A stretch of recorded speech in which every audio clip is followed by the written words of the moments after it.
Well, let me tell you. Thank you for the question. You see, we arrive at things in life usually not by accident, by circumstances.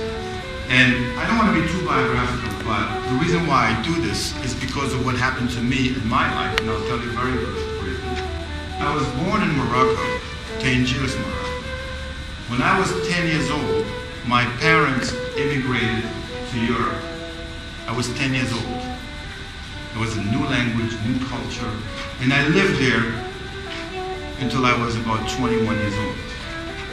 So that was my first immigration. Learned the language, and all this other stuff. Then I came to this country, okay? When I came to this country, I was on my second immigration. So I was a professional immigrant. And I went to school here. And then I became an ESL teacher, which is an English as a second language teacher.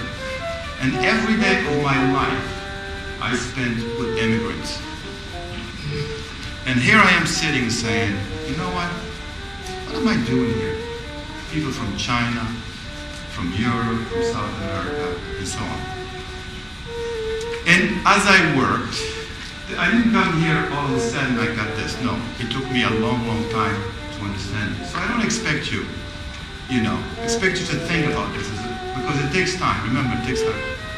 So as I worked every day, going to my class every day, I learned something from my students. And I learned that there is a deep bond that binds all human beings. That at the basis, we want happiness. At the basis, we want peace. At the basis, we want to be respected. We want to be loved. We are here to achieve our goals.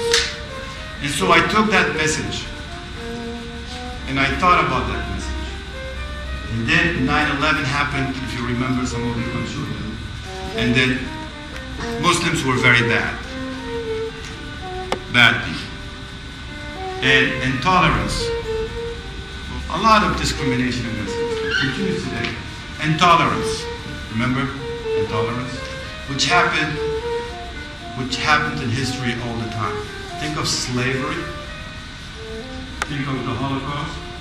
Think of the internment of Japanese Americans during World War II. And now there's a great deal of intolerance toward Muslims. There is. Stereotyping and so on and on. And that intolerance can be very, very dangerous.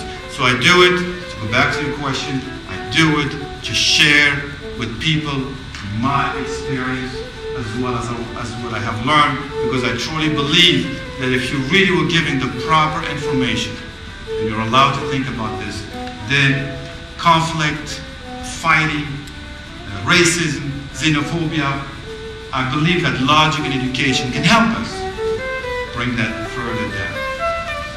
Okay?